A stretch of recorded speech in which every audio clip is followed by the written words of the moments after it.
A really disappointing thing happened to me during watching The Mexican.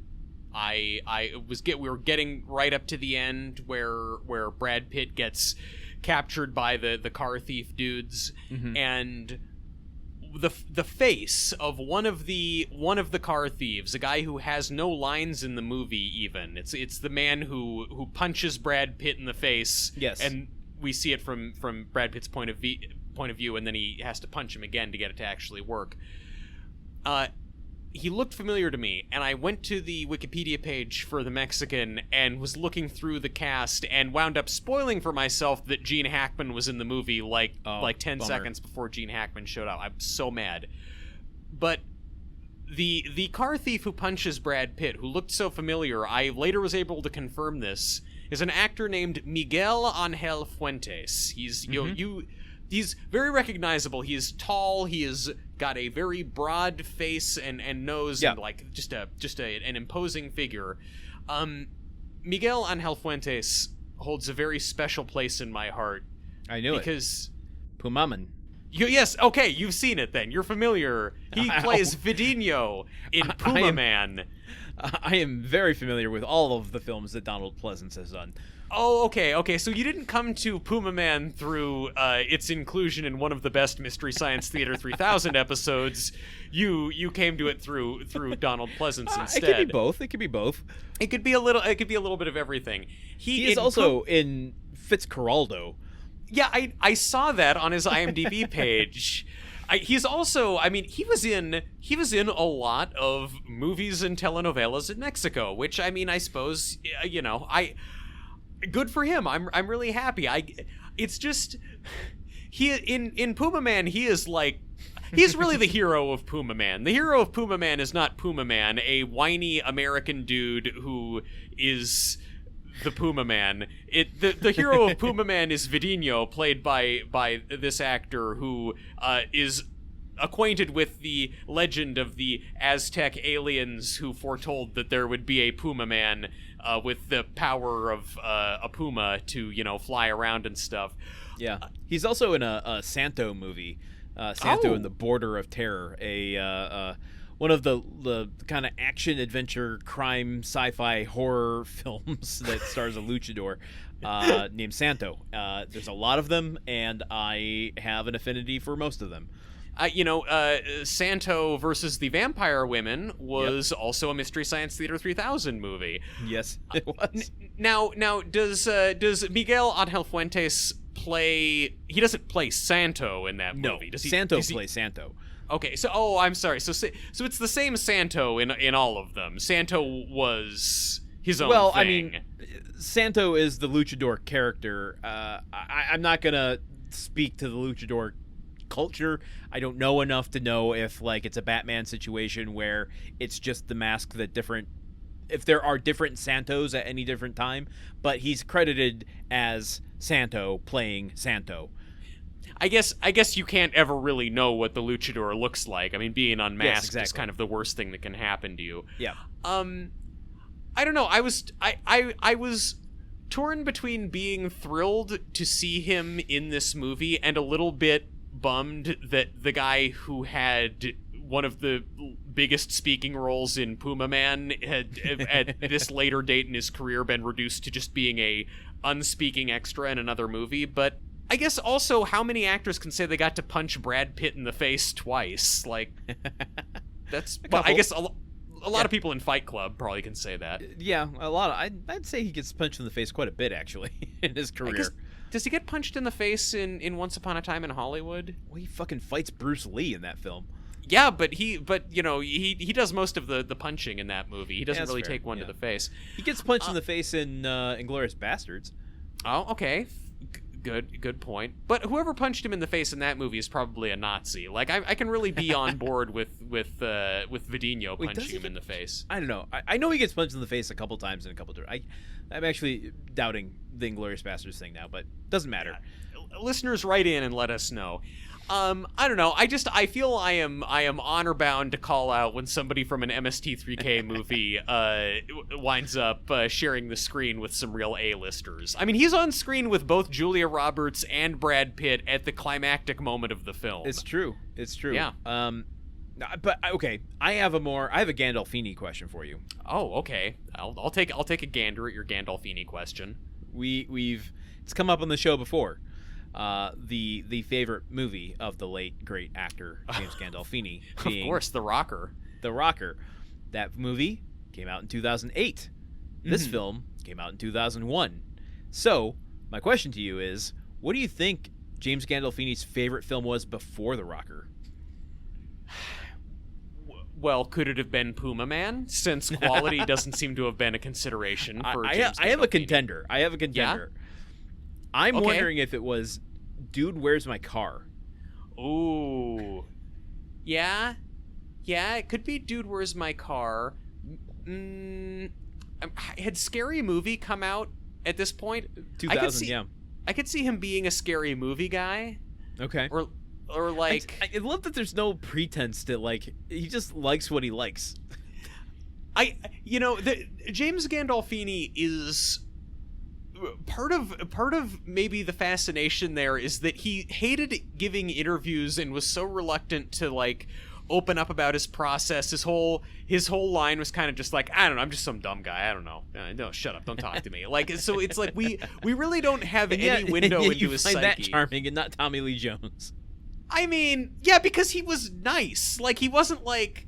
He didn't, again, how many times do you have to relitigate this? He didn't, like, storm out of a press tour in anger because someone asked him a question. He just, like, wasn't a very good interview. He wasn't impolite. He wasn't, like, rude or confrontational. No one who worked with James Gandolfini ever went out on a press tour and said, that man is a bully. They all usually said, James Gandolfini was so wonderful to work with. He was a great collaborator, and he made everybody on set better with his professionalism.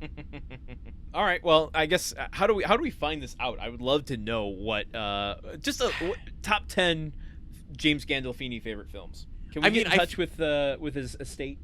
I mean, well, his son is out there. His son is acting and has a career. He actually played Tony Soprano in the Sopranos prequel movie, The Many Saints of Newark. True. So maybe if we reach out to his son's reps and say to him, hey, do you want to talk to us about your dad's taste in movies when we've already gone on the record kind of low-key roasting your dad for liking a movie that we didn't like? I'm not roasting him. I mean, we can have differing opinions. Like, whatever. Like... He likes what he likes, and I appreciate that he is candid with what he likes. I mean, look, we don't have to like the same thing. No, absolutely not. Look, I'll give you that Mystery Men is probably not objectively a fine film, even though it constitutes like 35% of my personality. Ditto for Clifford. So. Yeah. I mean, I think if anything, that makes that makes James Gandolfini even more relatable to me. That's yet another way that the famous tough guy of the big and small screen is just like me, famous soft boy of the podcast apps. I have another question for you. Yeah. So we talked a lot about, like, it was just the alchemy of this cast and crew making this work, but I was. In trying to think of, like, proxies, what are other films in this kind of category? The category where everybody on set just makes it work. Like, it wouldn't work if any of these aspects was not there. No. In the kind of chaotic crime comedy caper movie, and another Gene Hackman movie came to mind, but then led me down a list of other movies that director's done, which is. What if this had been directed by Barry Sonnenfeld? A lot more chaotic camera movements, probably. We'd be zooming all over the place with that shit, and I would be loving it. Yeah, it would be. I don't know. Do you think it would work though? I mean, not all of his films work. He can be tonally all over the place. Name one Barry Sonnenfeld movie that doesn't work and is totally all over the place and maybe has Tim Allen in it, maybe has Stanley Tucci doing some unfortunate things to Sofia Vergara's feet. I can't think of a single movie that has that. Well, I mean, for every Addams Family and Get Shorty that he that he's done, you have a Wild Wild West, and you have a Men in Black 2 or 3 or International. He didn't direct International. I'm sorry, just a producer. Forgive me. Yeah. But he was zooming all over the place with his producing. You can just feel it. Yes, exactly. He's got the Barry Sonnenfeld zoomies. You can feel them in the production design of it. That was the problem with Big Trouble, is they fed him dinner right before they started shooting, and he got the zoomies, and it fucked up the movie. Yeah. Yeah, I mean, I feel like this movie... this is a movie that I honestly... This sounds like blasphemy coming from me. I think that if the Coen brothers directed it, it might have actually been worse. I don't know. Yeah, I think I agree with you. Because this movie, like, it is certainly a break with the kind of Tarantino crime comedy, and it has a lot of more Coen brothers-y aspects in terms of how much miscommunication and acts of God, are sort of a part of it. This era Coen brothers too, I think, really would have been kind of fuckery. Yeah, because like this is leading into Intolerable Cruelty. This is like right around the Lady Killers. I remember this period so strongly because like post Oh Brother Where Art Thou, there was kind of a brief Coen brothers drought, and I was constantly checking IMDb like every day looking for when are the Coen brothers going to make a new movie. I'm 12 years old and I love the Coen brothers and have fixated on them, and then they came out of it with arguably two of their weakest efforts was was difficult. They were in their flop era. I mean, they also came out with Man Who Wasn't There during this period, but true, which kind of a forgotten film of theirs, if you want to say. Yeah, but for me, it's when the Coen brothers they straddle that fulcrum of the comedy drama or the comedy crime caper so well, but when they lean a little further into the comedy side, it's not the vibe I like of them. It always feels weird to me. I know some people stand by Burn After Reading, but like that vibe is just a little too, I don't know, not for me. I don't know. I would have to revisit it. I have a lot of fond memories of that movie. I agree with you though. Like, when they go a little too hard on the comedy, I think it can work against them. They can get a little too cute for their own good.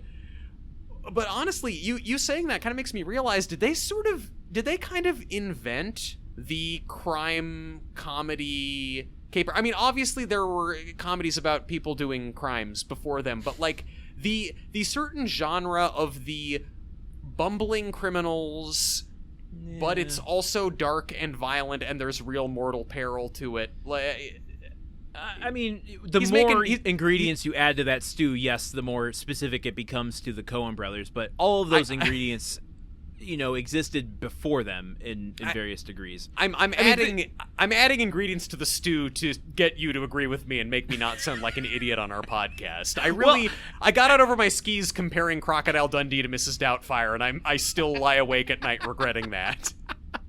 I mean, I think what it is more indicative of is what we were talking about with Tarantino in the last episode of like the Coen brothers came out so fully formed with a specific tone and style that hadn't really reached the mainstream that it did after them, that they just like that became a way of making movies, like a type of movie that was made in proliferation after that. So like we want to, I think, attribute more origination with them, but really it's the popularization of them, of their style, like all of the things that go into a Coen brothers movie, and they are more forthcoming with their influences than, say, Tarantino, and you can go back and see all of those things existing in cinema beforehand. But they popularized the alchemy of all of that. I keep saying alchemy a lot, I realize, but like, well,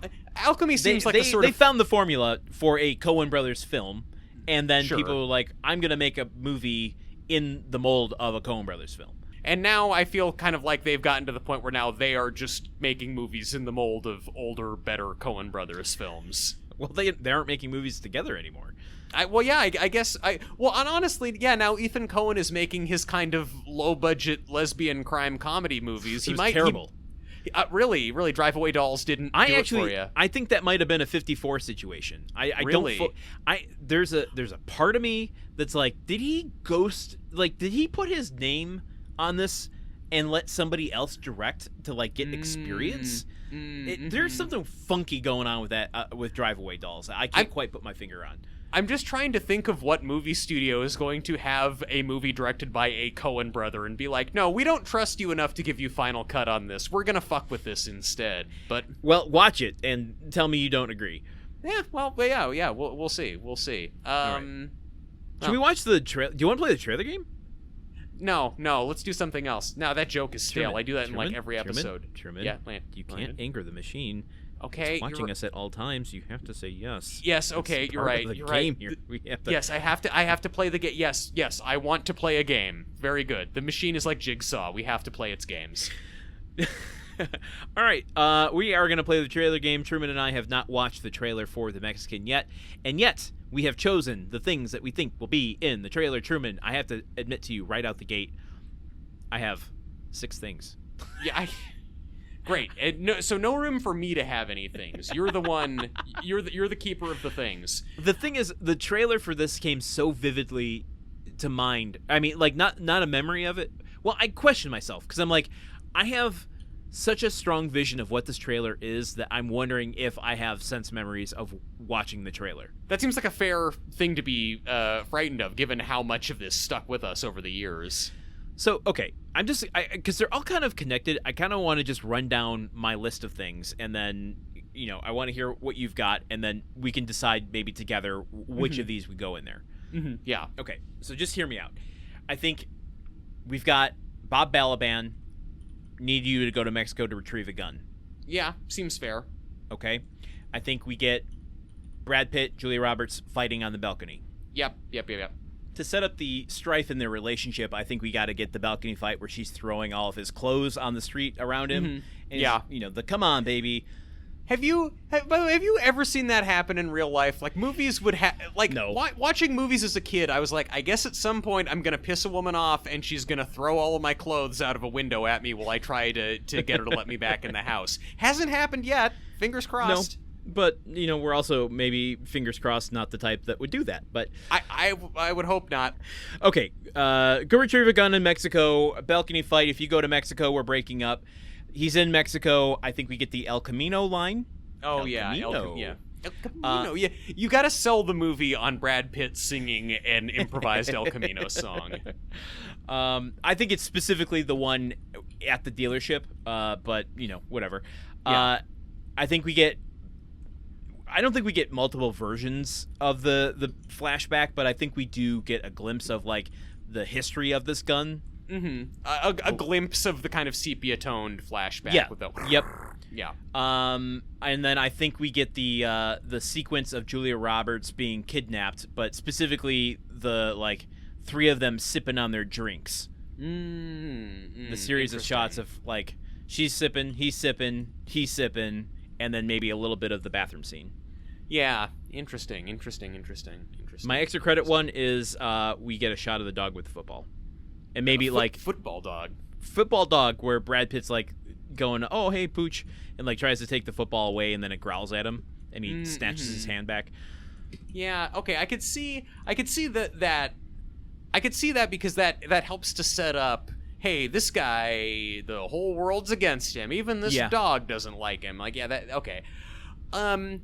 Look, I have the Julia Roberts kidnapping on my list, but specifically her in the bathroom stall, James Gandolfini shooting the other guy, because what have we learned? Movie trailers love gun shooting. It always has to happen. So I think that's more likely than the drink sipping. Is the Gandolfini I do think there's room for both, but if we have to choose one over the other, I'll go with yours. We do have to choose. The machine demands it. I feel like we've got to get some of the car action. I imagine specifically like them on the road when he's veering all over the road in Mexico and that truck is jackknifing. Like, Gore Verbinski spent the money to put that in the trailer. Yeah. Surely the studio was like, look, we've got to sell this movie as more actiony than it is. Sure. Okay. I'll go with that. Yeah, okay. So jackknife truck is going in there. I also feel like...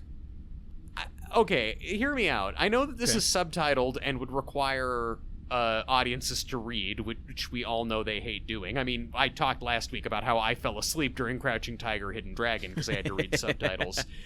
The rental car guy telling Brad Pitt in Spanish, "You're going to get into a lot of trouble here." I think there's a line. Now, I'm not refuting the moment, but I think there's an American line, an English line that conveys that, which is, "You're an American, aren't you?" He's talking to the cop, and he says to the cop, "I'm American," and the cop goes, "No shit. Yeah. Well, I'm Mexican," which is a funny exchange. So good, so good. Good. Okay. Lucky that Brad Pitt ran into a random cop in rural Mexico who speaks fluent English. I mean, that's a godsend. Yeah. Okay. Maybe. Yeah. I'm sorry. I think I was conflating the moment. So, all right. Okay. I'm hesitant about the subtitles, just like you are. But you know what? Yeah. I don't know. I feel like El Camino is going to be in there, but okay. Him singing the El Camino song. Listen, I'm not trying to refute the moment, but like the trailer implies he's going to get in trouble in Mexico. I don't know that we need someone saying it, especially in subtitles. Yeah, but I mean, it kind of like, I think it sets the tone of the movie though. Like this guy is too dumb to realize what he's getting into and that he's going to be in over his head. He's going to be in an environment where everybody around him is kind of aware that he doesn't know what he's doing. I don't know. I think it's a tone setter for the movie. It's a line that I remembered. I remember myself on the field at my middle school at recess telling my friends about the Mexican and specifically saying, yeah, and he asks for an El Camino, and then the guy at the rental car thing says that you're going to get into a lot of trouble in Mexico. And my friends are all like, well, why would him asking for an El Camino indicate that he's going to get into trouble, Truman? Why would that be? And I'm like, I don't know. The movie's really good. Listen to my podcast about it 30 years from now. All right. I mean, I'm here to support you. That's okay. Well, I made my case, but we have so many guesses. We have like 9 guesses, but you know what? You've broken me. I don't even care. We can just go in with all of these. We have Balaban giving him the mission. We have Julia Roberts on the balcony. El Camino song. A flash of the flashback. Not James the song. Gandolfini Not the song. shooting. Just him at the counter going El Camino. But he doesn't say El Camino. Yeah, he does. Oh yeah. Oh, you're right. Now the guy says, "Do you like an El Camino?" Yeah. I want to say this out loud before we close the book on the Mexican. In the first shot of Brad Pitt at the rental car counter, like we've been watching the movie for like 10 minutes maybe. We were still getting to know this character. He's standing there. They have one of those pens that's in the vertical pen holder, that's just sticking straight up. And we come into the scene, and Brad Pitt is pushing it forward like it's a throttle, and he's just going. So fucking good. What a great movie we watched. I love the Mexican. I'm gonna watch it again. Okay, guy saying El Camino, flashback, flash. Gandolfini shooting, truck jackknifing, getting a lot of trouble here, football dog growling. This is so dumb. So dumb. So many guesses. All right. And I just, before we watch the trailer, I don't want you to say that I didn't get it right. Brad Pitt says El Camino before he says it at the dealership when the guy says, I can give you an El Camino, and he goes, El Camino. And then he sings the El Camino song in the next scene when he's walking to the car.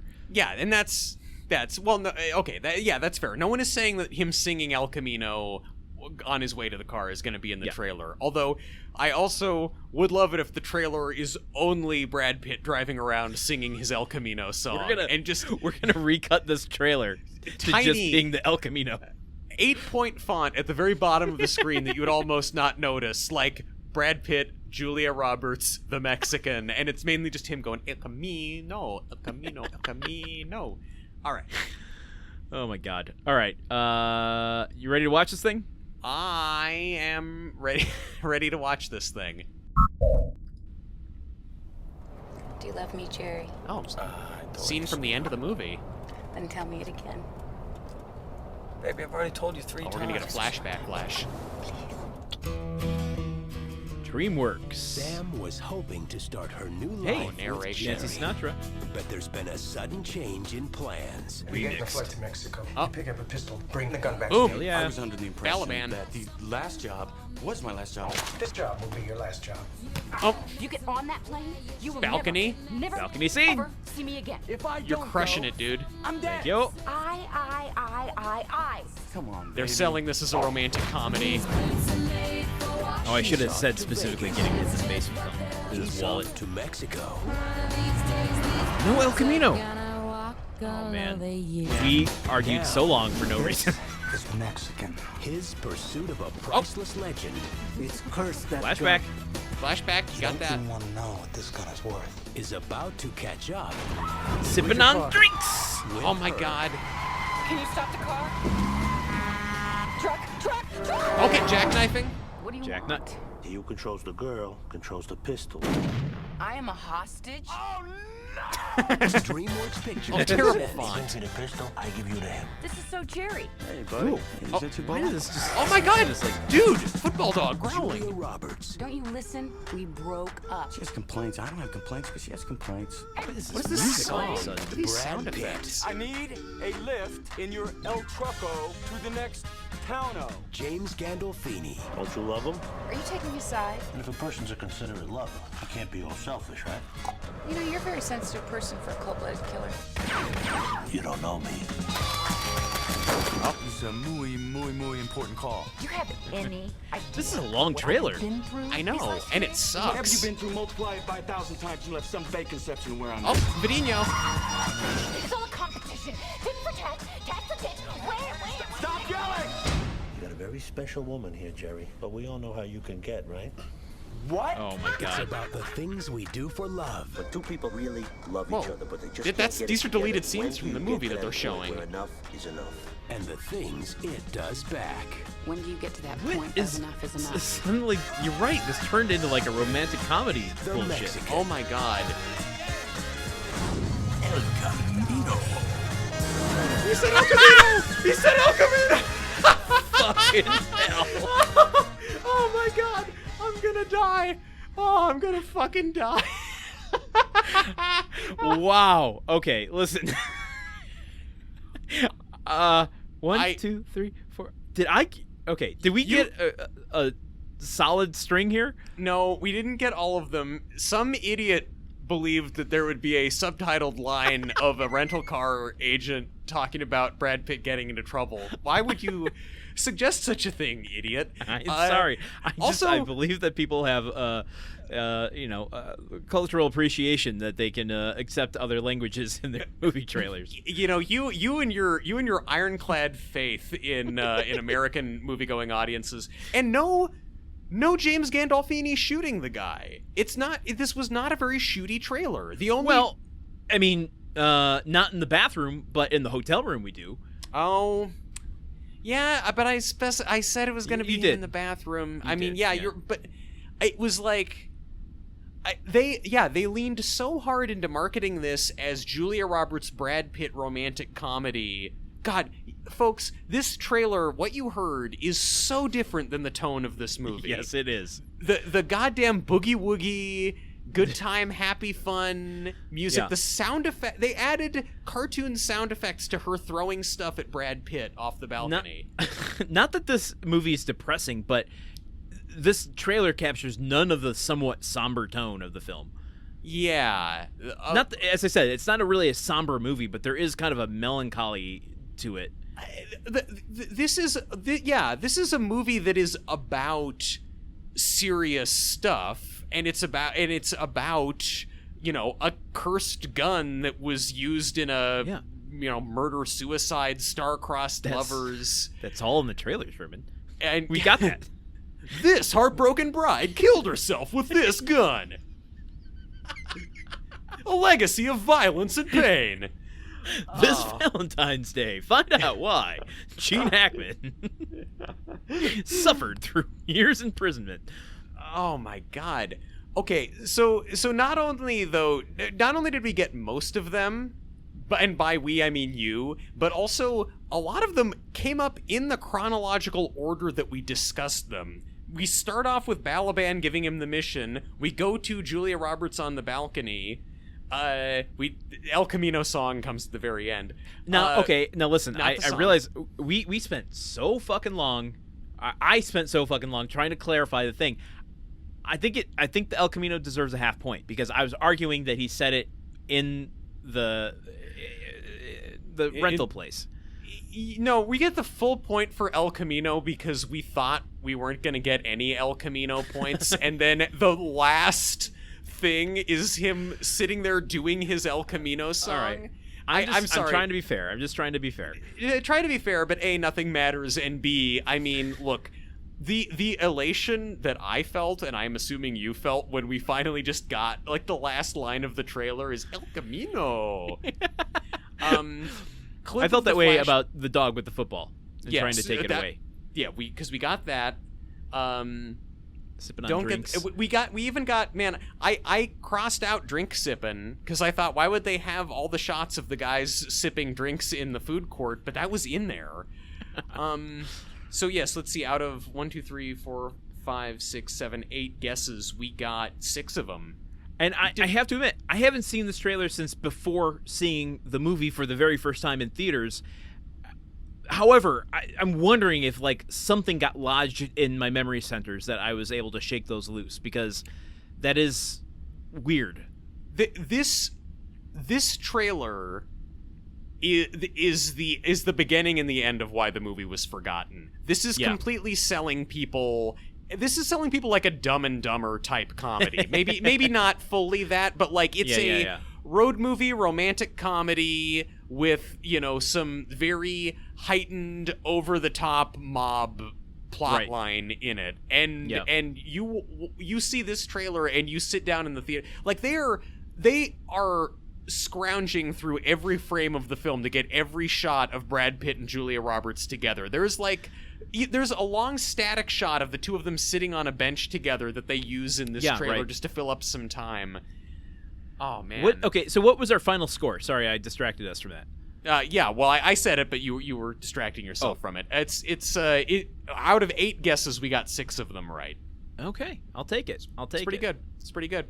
All right. Well, I guess that brings us to the end of the Mexican saga. But it'll live on in my heart.